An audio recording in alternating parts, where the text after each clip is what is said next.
Daniel Carter sat in the waiting room and tried not to think about how much money they were offering him. It was enough to change his life, enough to pay off his debts, help his sister with her medical bills, and still have plenty left over. But jobs that paid this much usually came with serious risks. The door opened and a woman in a dark suit walked in. She looked professional and cold. Her name tag said Lisa Hayes, Diplomatic Security. "Mr. Carter, thank you for coming. Please follow me." Daniel stood up and grabbed his bag. He had been a xenobiologist for 8 years and a military medic before that. He knew how to handle strange situations, but this felt different. The message he received last week was vague.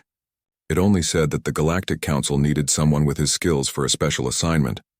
They walked down a long white hallway. Armed guards stood at every corner. Daniel noticed they were carrying weapons he had never seen before. Alien technology, probably. Lisa stopped at a heavy metal door. She placed her hand on a scanner and the door hissed open. Inside was a large conference room with a window that showed the mountains around Geneva.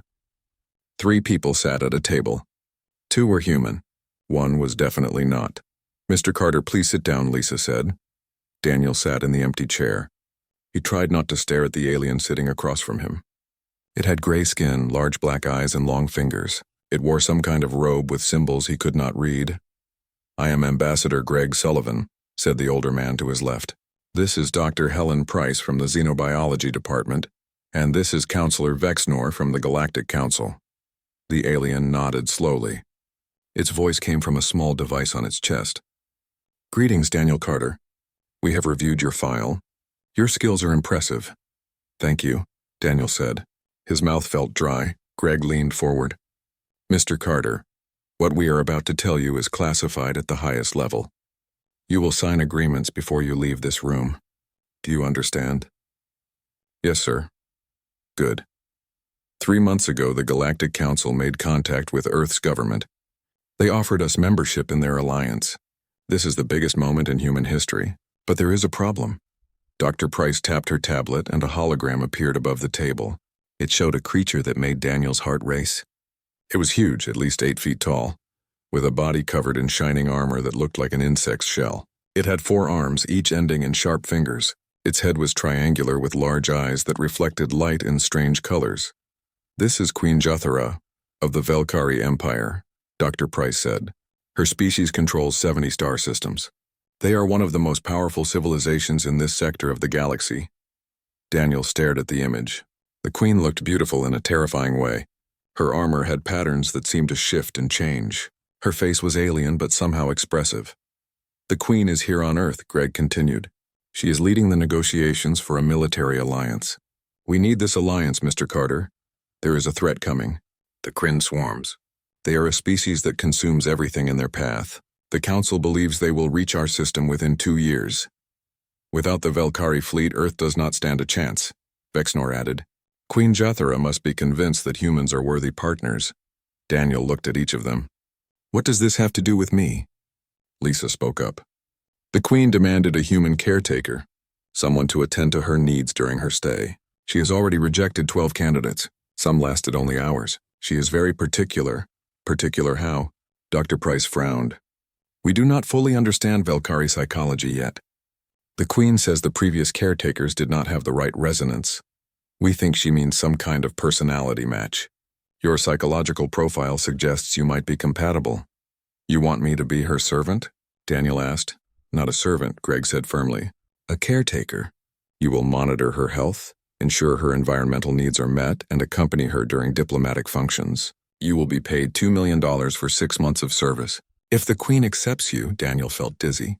$2 million. But the image of that massive alien queen filled his mind. What would it be like to spend every day near such a creature? "What happened to the other caretakers?" he asked. "Did she hurt them?" "No," Lisa said. "She simply dismissed them.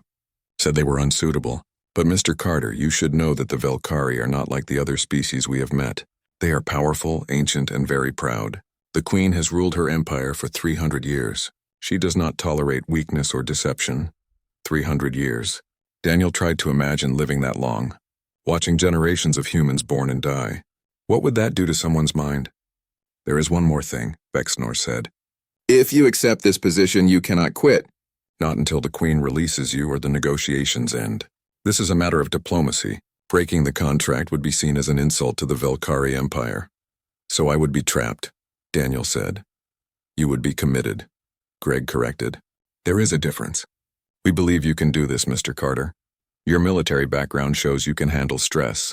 Your xenobiology work shows you understand alien life. And your psychological evaluation shows you have empathy. That might be what the Queen is looking for. Daniel thought about his sister. She needed surgery that insurance would not cover. He thought about his own debts from student loans and his mother's funeral. This money would solve everything. But more than that, he felt curious. He had dedicated his life to studying alien life. Now he had a chance to work closely with one of the most powerful aliens in the galaxy. How could he say no to that? When would I start? He asked. Lisa smiled slightly. If you sign the contracts today, you will meet the Queen tomorrow morning. They gave him a stack of papers. Daniel read through them carefully. There were clauses about secrecy, about following Velkari customs, about medical monitoring. Everything seemed standard for such a strange job. He picked up the pen. His hand shook slightly. Then he thought about his sister's face when he told her he could pay for her surgery. He thought about the chance to be part of history. He signed his name. Welcome to the team, Mr. Carter, Greg said. Get some rest tonight. Tomorrow your life changes forever. Daniel left the building as the sun was setting. He walked through Geneva's streets and looked up at the stars. Somewhere up there was the Velkari homeworld. Somewhere up there was an empire that had existed for thousands of years. And tomorrow he would meet its queen. He felt excited and terrified in equal measure. He had no idea what the queen would be like. Would she be cruel? Demanding? Cold? The hologram showed a creature of terrible beauty, but holograms did not show personality. That night, Daniel barely slept. He kept thinking about those forearms and those strange, multifaceted eyes. He wondered what she would think of him. Just another human, probably. Small and weak and short-lived. But he had signed the contract. There was no going back now. His adventure was about to begin. Daniel stood outside the Queen's chambers and took a deep breath. The door in front of him was massive, at least 12 feet tall. Strange symbols glowed along its surface. Lisa Hayes stood beside him with a tablet in her hands. Remember what I told you, she said quietly. Do not touch her unless she initiates contact. Do not speak unless she asks you a question. And whatever you do, do not show fear. That last one might be difficult, Daniel admitted. Lisa gave him a look that might have been sympathy. The Queen can sense emotions through pheromones. If you panic, she will know. Just breathe and stay calm. You have dealt with dangerous animals before. This is not so different. Except this animal can talk and commands a fleet of warships. There is that, Lisa agreed. She pressed a button on her tablet. Good luck, Mr. Carter. The door opened with a sound like wind through caves. Daniel stepped inside. The room was enormous. The ceiling was at least 30 feet high. The walls were covered in something that looked like dark crystal. Strange plants grew in containers along the walls, their leaves moving even though there was no breeze. The air smelled sweet and sharp at the same time, like flowers mixed with metal. And there, in the center of the room, stood Queen Jathara. The hologram had not prepared him for the reality. She was magnificent. Her chitinous armor reflected the light in shades of deep blue and purple. Her forearms moved with a grace that seemed impossible for something so large. Her face was alien but somehow dignified, almost regal in a way that Daniel could recognize despite the vast difference between their species. Her eyes fixed on him. They were like jewels with 1,000 facets, catching and reflecting light in ways that made his head hurt if he stared too long. You are Daniel Carter, she said. Her voice did not come from her mouth but from a device attached to her chest. It sounded like wind chimes mixed with distant thunder. The 12th human they have sent to me. Yes, Your Majesty, Daniel said. His voice sounded small in this huge room. The others were afraid, the Queen continued. Or they were arrogant. Or they saw me as a curiosity to study. Which are you, Daniel Carter? Daniel thought carefully before answering. I am all of those things, Your Majesty. I am afraid because you are powerful and I am not. I am curious because I have studied alien life for years and you are remarkable. And yes, I am probably arrogant to think I can succeed where others failed. But mostly I am here to do a job. To help you during your time on Earth. The Queen was silent for a long moment. Her mandibles clicked together in a pattern that Daniel's translator device could not interpret. Then to his surprise, she made a sound that might have been laughter. Honest. That is unusual. The others tried to flatter me or hide their feelings. You admit your fear. Lying to you would be foolish, Your Majesty. Yes, it would. She moved closer. Each step made a soft clicking sound on the floor. Tell me, Daniel Carter, what do you know of my species? Very little, Your Majesty. I know the Velkari are one of the oldest spacefaring civilizations. I know your empire spans many worlds. I know your people have a hive structure with queens like yourself at the top. But I do not understand your culture or your customs. I will need to learn. At least you admit your ignorance. That is also good. She circled him slowly, looking at him from different angles. Daniel forced himself to stand still, even though every instinct screamed at him to run. You will attend to me during my waking hours. You will ensure the environmental controls maintain proper temperature and humidity. You will monitor my health. And you will accompany me to diplomatic functions. I understand, Your Majesty. Do you? The previous caretakers understood the tasks, but not the purpose. They saw this as a job. A transaction. Credits for service. Her voice held something that might have been disappointment. That is not what I need. Daniel wanted to ask what she did need, but remembered Lisa's warning about not speaking unless asked. He waited. The Queen stopped in front of him. She was so close he could see his reflection in her armor. You may speak freely, Daniel Carter. In this room there is no ceremony. No protocol. Just you and I. Ask your question. What do you need, Your Majesty? I need someone who sees me as more than a political tool. Someone who recognizes that beneath this armor and power, I am still a thinking, feeling being. Can you do that? Daniel met her strange eyes. I can try, Your Majesty. Then we will begin. The days that followed fell into a pattern. Daniel woke early and went to the Queen's chambers. He checked the environmental controls and made sure everything was set correctly. The Velkari needed higher humidity than humans and preferred cooler temperatures. He monitored her food supply, which consisted of a mineral solution that looked like liquid metal. The Queen was demanding but not cruel. She asked him to adjust the lighting several times until it was exactly right. She wanted him to move certain plants to different locations. She had him read status reports from her fleet officers and explain human idioms that her translator did not catch. But there were strange moments too. Moments that Daniel did not understand. One morning he arrived to find the Queen looking at a human book. It was a collection of poetry. She asked him to read some of it aloud. Daniel felt awkward but did as she asked. He read poems about love and loss, about nature and time. The Queen listened in silence, her mandibles occasionally clicking softly. Your species has a gift for expressing emotion, she said when he finished. We Velkari are more direct. We communicate through pheromones and body language.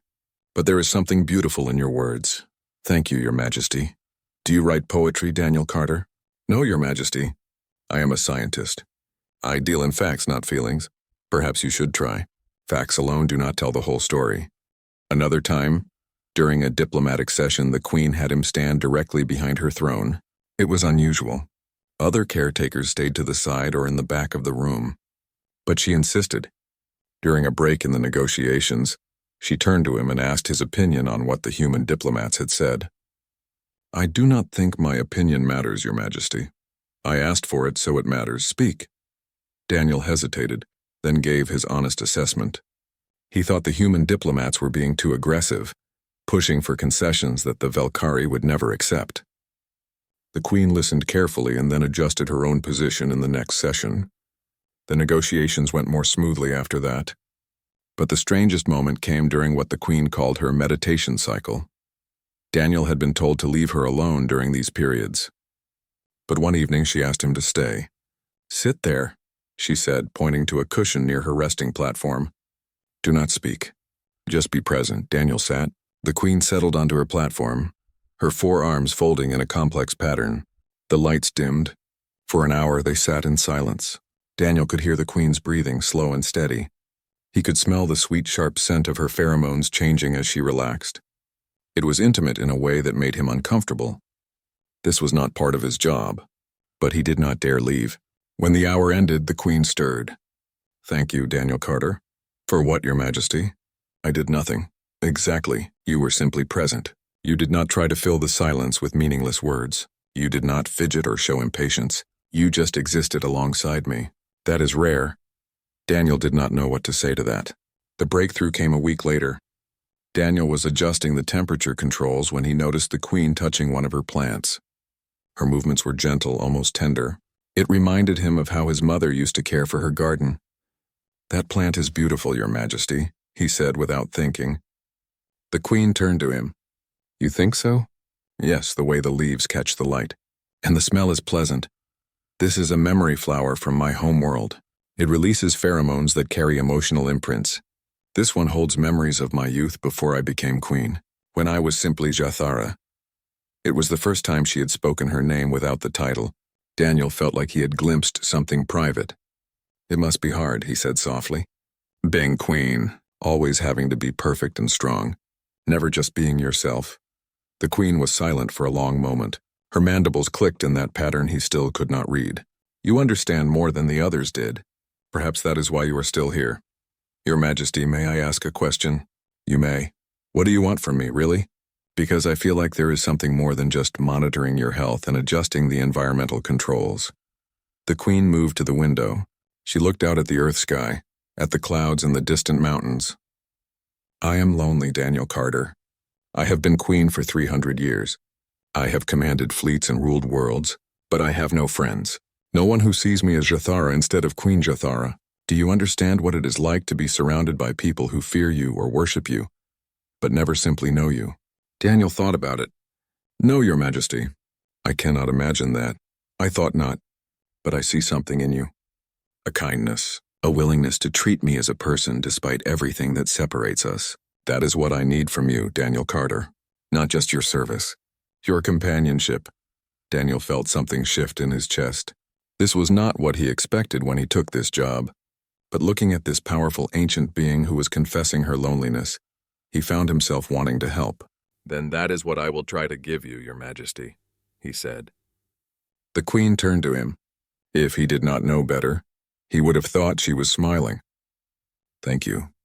3 weeks into his assignment, Daniel realized he was starting to understand the Queen. Her clicks and gestures were no longer completely mysterious. He could tell when she was amused, when she was frustrated, when she was deep in thought. It was like learning a new language without words, but other people were noticing things that worried them. Katie Morgan, a xenopsychologist assigned to monitor the diplomatic mission, pulled Daniel aside one morning. She was young, maybe 30, with red hair tied back in a practical bun. Her face showed concern. "We need to talk about the Queen," she said. They sat in a small office away from the main diplomatic area. Katie pulled up charts on her computer screen. "These are the pheromone readings from the Queen's chambers. Do you see this spike pattern?" Daniel looked at the graphs. He saw elevated levels in certain chemical markers. "What do they mean?" "In Velkari biology, these pheromones indicate strong positive bonding behaviors. Usually, queens only produce these patterns around their chosen mates or when nurturing their young. But the Queen is producing them constantly when you are in the room." Daniel felt his face grow warm. "Are you saying she has feelings for me?" "That is impossible. We are completely different species." "I am not saying it is romantic in the human sense," Katie said carefully.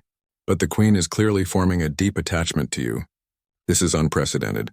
Velkari queens are supposed to be emotionally distant from everyone except their hive mates. They do not bond with aliens, so what do I do?" Katie shook her head. "I do not know. We are in uncharted territory here. Just be careful, Daniel. Whatever is happening between you and the Queen could have serious consequences, for the mission and for both of you."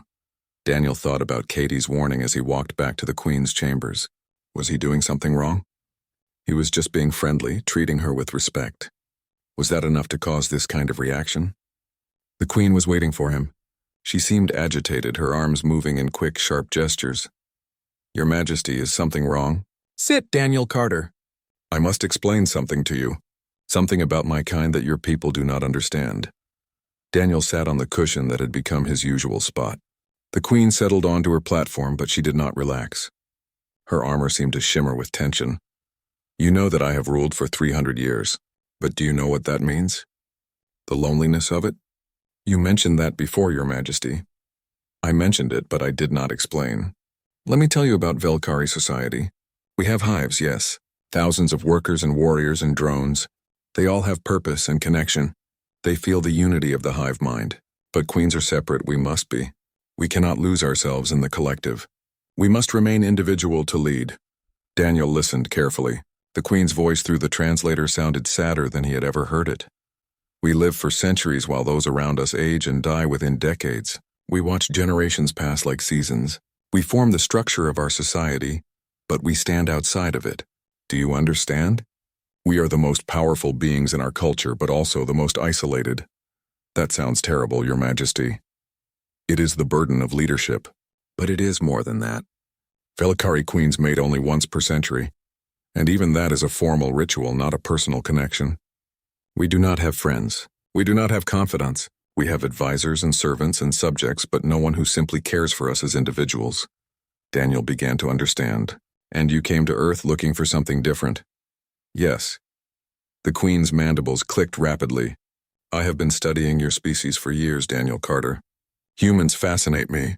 You form bonds across incredible differences. You care for animals that cannot speak your language. You adopt children who are not your biological offspring. You create friendships that cross every boundary. I wanted to know if such a thing was possible for me. Could I connect with someone despite all our differences? Is that why you rejected the other caretakers? They were afraid or ambitious or simply going through motions. But you, Daniel Carter, you see me. Not just a queen or an alien, but a person. When you read poetry to me, you do not mock it. When you sit in silence with me, you are truly present. When I speak of loneliness, you listen without judgment. That is what I have been searching for. Daniel felt something heavy settle in his chest. Your Majesty, I am honored. But I am just a human. I will age and die long before you. Even if we become friends, I cannot be what you need forever. The queen made a sound that might have been a sigh. I know. But even a brief connection is better than centuries of isolation. Let me have this, Daniel Carter. Let me know what friendship feels like, even if it is temporary. How could he say no to that? Of course, Your Majesty. I am glad to be your friend. Over the next 2 weeks, their relationship deepened. The queen told him stories about her homeworld, about the cities that grew like crystals from the ground, about the singing forests where the trees communicated through light. She told him about battles she had fought, about political intrigues that lasted decades, about the weight of decisions that affected billions of lives. Daniel told her about Earth, about human history and culture. He told her about his sister and his family. He told her about why he became a scientist, about his love of discovering new things. He even told her about his failures and regrets. They were becoming real friends. Daniel looked forward to their time together. He started bringing her things he thought she might enjoy. A recording of whale songs, a book about philosophy, a sample of earth minerals. The queen examined each gift carefully and asked questions that showed genuine interest, but the outside world was noticing. Ambassador Sullivan called Daniel into his office. The ambassador's face was stern. Mr. Carter, I am hearing concerning reports about your relationship with the queen. Sir, I am just doing my job. Your job is to be her caretaker, not her companion. There are rumors that you and the queen spend hours in private conversation, that she shows you favoritism, that she values your opinion over that of trained diplomats. She asks for my perspective sometimes. I am honest with her. That is the problem, Sullivan said. You are getting too close. This is not appropriate. The queen is here for diplomatic negotiations, not to make friends with a human. Daniel felt anger rise in his chest. With respect, sir, maybe that is exactly what she needs. Maybe all the formal diplomacy is not working, because no one is treating her like a person. Sullivan's face turned red. Do not presume to tell me how to conduct diplomacy, Mr. Carter. You are here because we needed someone to keep the queen comfortable. That is all. Do not forget your place. Daniel left the office feeling frustrated and worried. He knew Sullivan was right about one thing. The situation was complicated. But he could not just stop being the queen's friend because it made diplomats uncomfortable. Things got worse when messages arrived from the Velkari fleet. Katie showed Daniel the translations.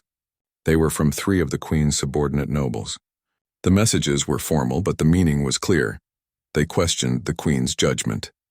They suggested that her attachment to a human was inappropriate and possibly dangerous. This is bad, Katie said. In Velkari culture, nobles can challenge a queen if they believe she is unfit to rule. If enough of them unite against her, it could cause a crisis. What would happen to her? I do not know. The information we have about Velkari political structures is limited, but it would not be good. Daniel felt sick. His friendship with the queen was causing her problems. Maybe he should distance himself for her sake. But when he went to her chambers that evening, the queen greeted him with what he had learned to recognize as pleasure. Her pheromones filled the room with a scent like spring flowers. Daniel Carter, I have been thinking. There is something I want to show you. Something important. She led him to a part of her chambers he had never entered before. It was a small room with walls that glowed softly. In the center was a pool of liquid that shimmered with colors that Daniel had no names for. This is a memory pool, the queen explained. We Velkari can share memories and emotions through biological connection. I want to show you what friendship means to me. What you mean to me? Daniel hesitated. Your Majesty, people are concerned about our friendship. Maybe we should be more careful. The queen's mandibles clicked sharply. I know what they are saying. My nobles think I'm compromised. Your diplomats think you are overstepping. They are all wrong. But Your Majesty— No, Daniel Carter. I will not let fear and small-mindedness destroy the first genuine connection I have made in centuries. You have given me something precious. For the first time in 300 years, I feel less alone. That is worth any political consequence. Daniel looked into her strange, beautiful eyes. He saw determination there, but also vulnerability. She was risking everything for their friendship. I am honored, Your Majesty, truly. Then will you share this with me? Will you let me show you what is in my heart? Daniel did not understand exactly what she was offering, but he knew it was important. He knew it was meaningful, and he knew that saying yes would change everything. Yes, Your Majesty. I will. The queen reached out with one of her hands. Her chitinous fingers were surprisingly warm as they touched his forehead. Then let me show you what you have awakened in me, my friend. The world dissolved into color and sensation. Daniel felt emotions that were not his own. Loneliness that stretched across centuries. Hope that was fragile and precious. Joy that was sharp and new. He understood in that moment what he meant to her. Not a servant or a subject, not even just a friend. He was proof that connection was possible, that her long isolation could end. When the vision faded, Daniel found tears on his cheeks. The queen gently pulled her hand back. Now you understand, she said softly. Yes, Daniel whispered. I understand. And he did. He understood that their friendship was not just important to the queen. It was revolutionary. It challenged everything the Velkari believed about their queens. It proved that even ancient powerful beings could change and grow. But he also understood that this would not be easy.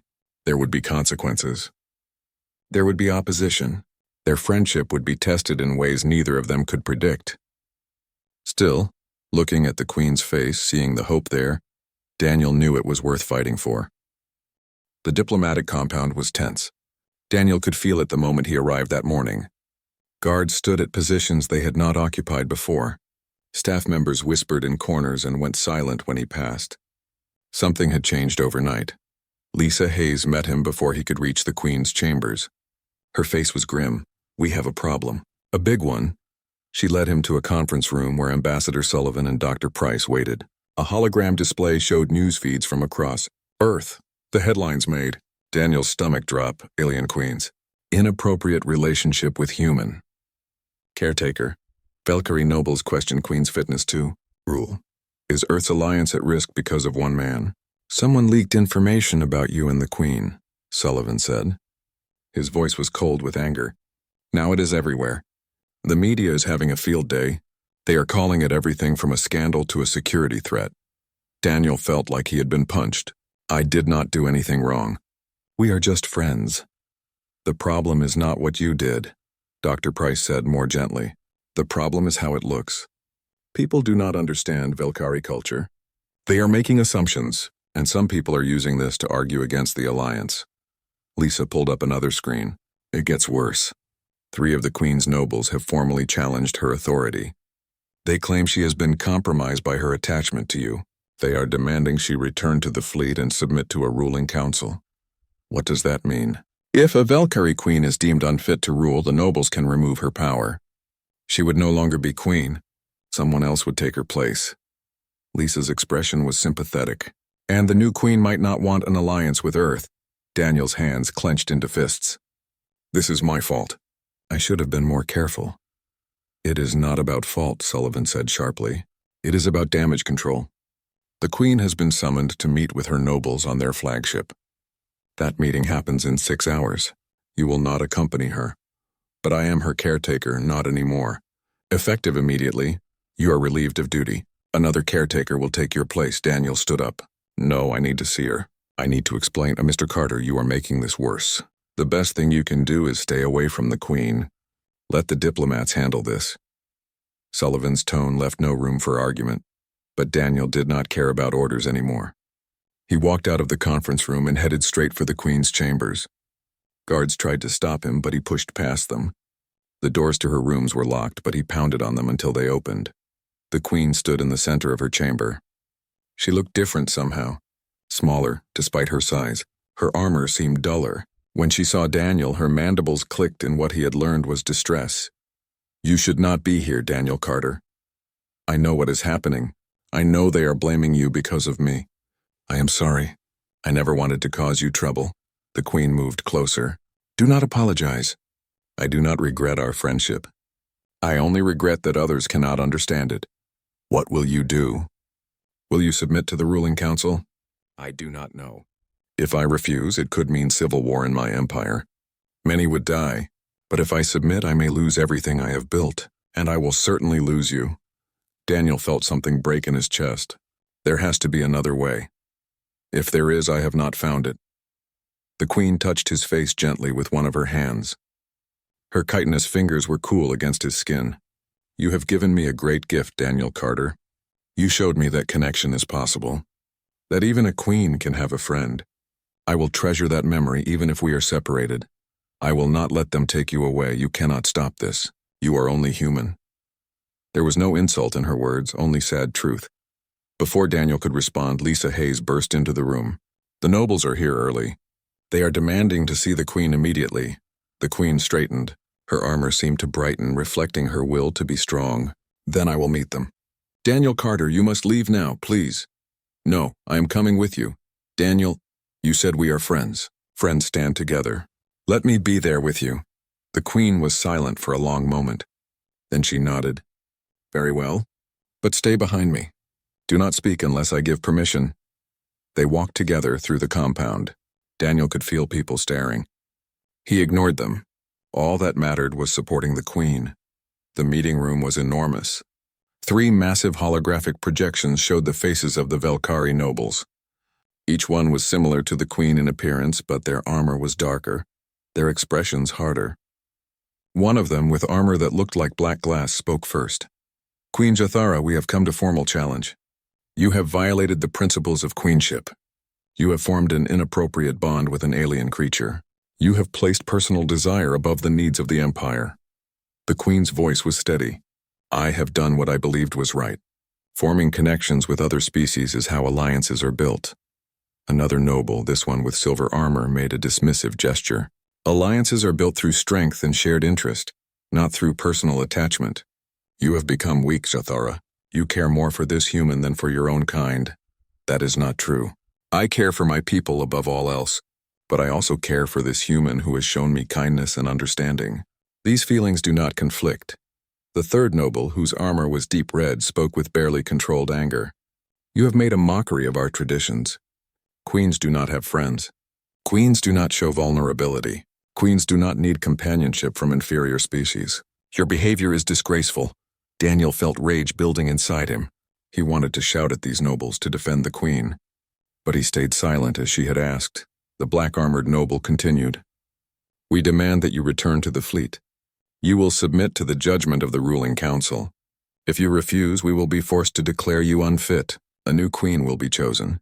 And what of the alliance with Earth? Jathara asked. The alliance was your project. It will end with your rule. Katie Morgan, who had been monitoring the meeting, whispered urgently to Ambassador Sullivan. Daniel caught some of it. The Kryn swarms, detected near Saturn, earlier than expected. Weeks, not years. Sullivan's face went pale. He stood up. Excuse me, but we have a situation. Our deep space sensors have detected the Kryn swarms entering our solar system. They will reach Mars orbit in approximately 3 weeks. The room erupted in chaos. Human diplomats started shouting. The Velkari nobles conferred with each other in rapid clicks that the translator could not keep up with. The queen raised one of her hands and the room fell silent. The swarms are here. This changes everything. Earth needs our protection now, not after weeks of political debate. The red-armored noble's voice was cold. That is Earth's problem. If you are removed from power, the new queen may or may not choose to honor your alliance. By the time a new queen is selected and makes that decision, Earth could be consumed. Billions of humans will die. Is that acceptable to you? Our concern is for the Empire, not for humans. Daniel could not stay silent anymore.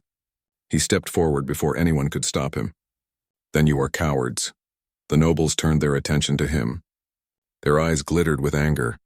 The black-armored one spoke. You dare insult us, human? Yes, I dare. You talk about strength and tradition, but you are afraid. You are afraid that the queen found something valuable in a human. You are afraid that your old ways might need to change, so you hide behind rules and challenges instead of facing the real threat. Daniel Carter, stop, the queen said urgently, but Daniel kept going. The queen has shown more courage than all of you combined. She risked everything to build an alliance that could save both our species. She opened herself to friendship, despite centuries of loneliness. That is strength. That is what real leadership looks like. The silver-armored noble spoke. You know nothing of our ways, human. Maybe not. But I know about people. And I know that isolating yourselves and refusing to change is how civilizations die. The Kryn swarms are coming. Earth needs your help. But more than that, we want to be your allies. Your friends. Is that really so terrible? The three nobles conferred again. Then the black-armored one spoke. There is one way this could be resolved. Queen Jathara, you could perform the binding ritual with this human. It would make your connection official, part of our tradition rather than a violation of it. But it would also tie your fates together. If one dies, both die. If you are willing to risk your life for this friendship, we will accept that your judgment is sound. Daniel felt the queen's shock through her sudden stillness. Katie jumped up. Wait, what is this binding? What does it do exactly? The red noble explained. It is an ancient ritual meant for passing power from queen to heir. It creates a permanent link between two life forces. It can extend the lifespan of the lesser being to match the greater, but at a cost. Their fates become intertwined. One cannot survive without the other. Katie turned to Daniel.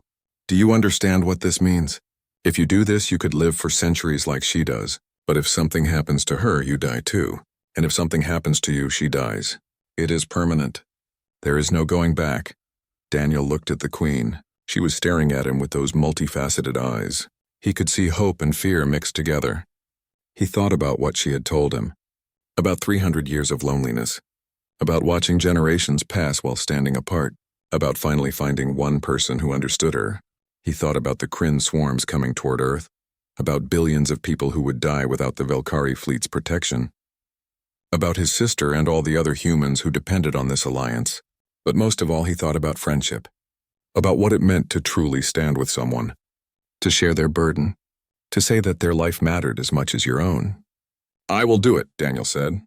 I will undergo the binding. The room exploded with voices. Humans shouting that he was insane. Velkari nobles arguing about protocol. But Daniel only heard the queen's voice, soft and filled with wonder. You would do this for me? I would do this with you, Daniel corrected. That is what friends do. They face things together. The queen moved toward him. She touched his face with all four of her hands. Then let us show them what true connection looks like. The binding ceremony would take place in 3 hours. Daniel sat in his room and tried to process what he had agreed to. His hand shook slightly as he held a cup of coffee that had gone cold. Katie Morgan knocked and entered. She sat down across from him. Are you sure about this? No, Daniel admitted. But I am going to do it anyway. You could live for centuries. You would watch everyone you know grow old and die. Your sister, your friends, everyone. Is the queen's friendship worth that? Daniel thought about it. What is the alternative? The queen loses her power, the alliance falls apart, and billions of people die, including my sister? At least this way I am doing something meaningful. But you are sacrificing your normal life. What is so great about normal? Daniel set down his coffee cup. I was a xenobiologist who spent most of his time in labs studying alien bacteria. The Queen showed me what connection across species really means. She trusted me with her loneliness. How can I walk away from that? Katie was quiet for a moment. You really care about her. She is my friend. The most unlikely friend I have ever had, but maybe the most real one too. Then I hope this works. Katie stood up. The medical team will be monitoring the binding closely. We do not fully understand the process, but we will do everything we can to help. After Katie left, Daniel's sister called. He had not told her what was about to happen. He did not know how to explain it. Danny, I saw the news. They are saying crazy things about you and an alien queen. Please tell me it is not as bad as they say. It is complicated, Rachel, but I need you to trust me. I am doing something important. Something that might help a lot of people. You are scaring me. What are you doing? Daniel closed his eyes. I am making a choice that will change my life. But it is the right choice. I know it is. And Rachel, if it works, I will be able to take care of you for a very long time. Your surgery, everything you need. I will be there. Danny, what are you talking about?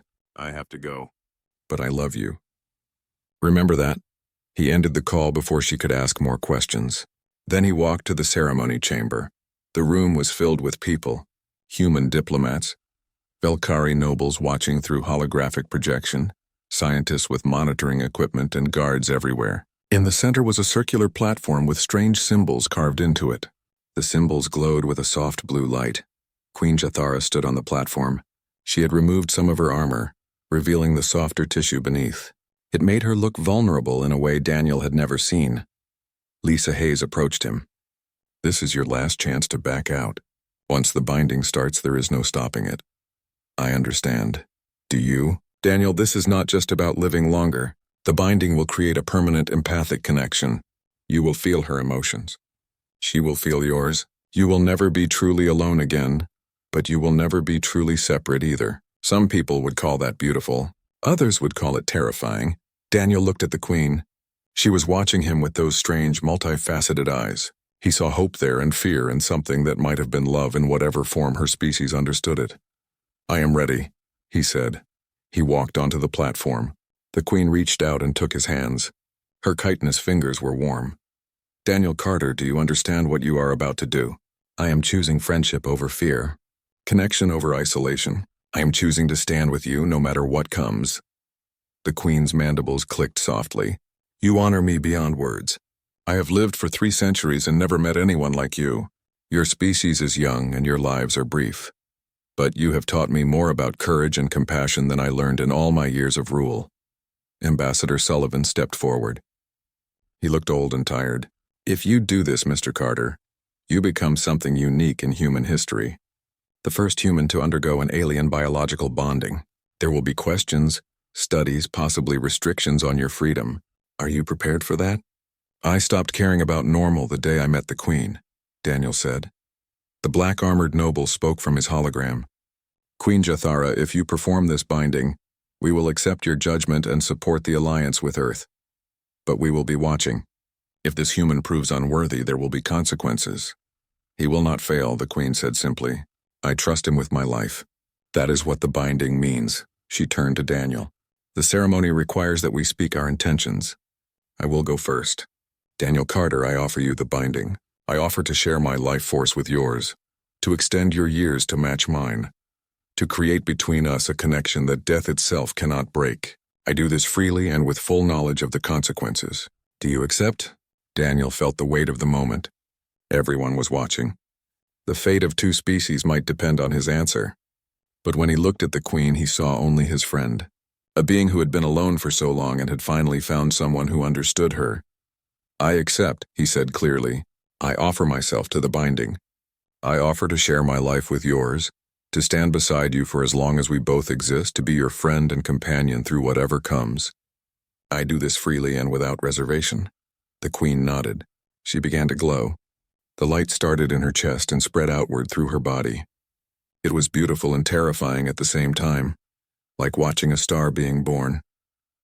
The binding begins. Do not resist. Open yourself to me as I open myself to you. The Queen placed all 4 of her hands on Daniel's chest. The light poured from her into him. He gasped at the sensation. It felt like electricity and water and music all at once. He felt the Queen's presence in his mind, in his heart, in his very cells. And then he felt her emotions. 300 years of loneliness hit him like a wave.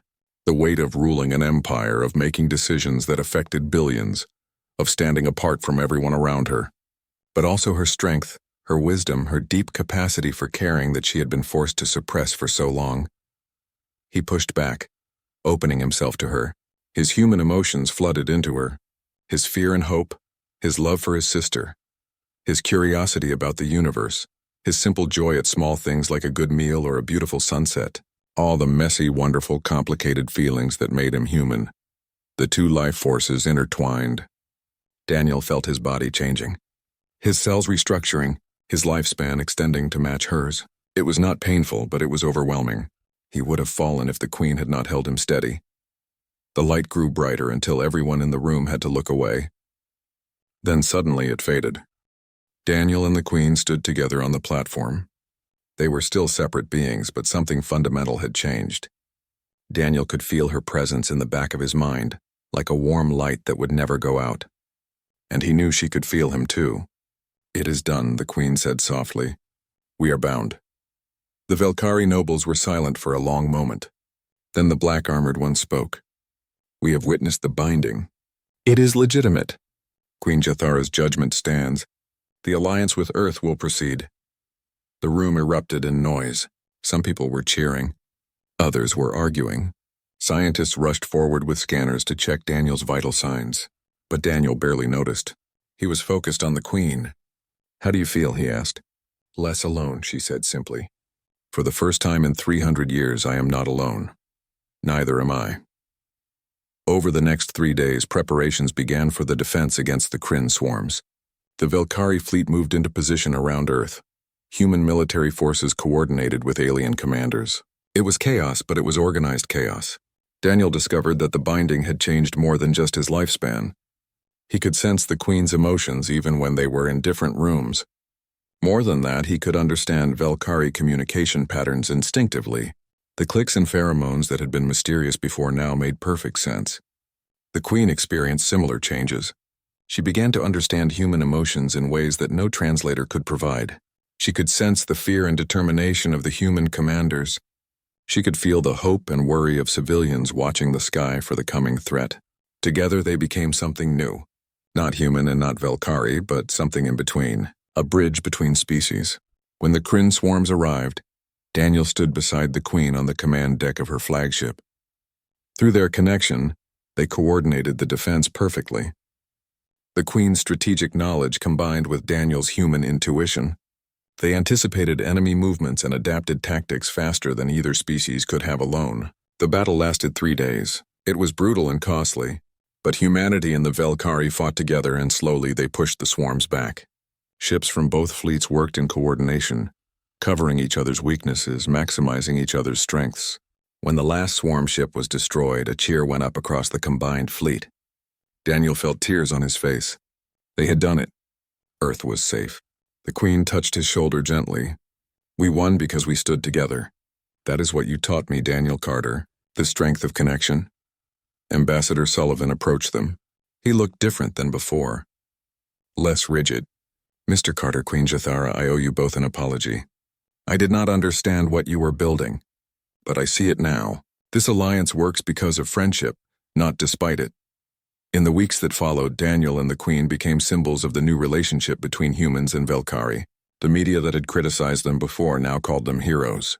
Children drew pictures of them. Songs were written about their unlikely bond. But for Daniel, the most important thing was simpler. He had a friend. A real friend who understood him completely.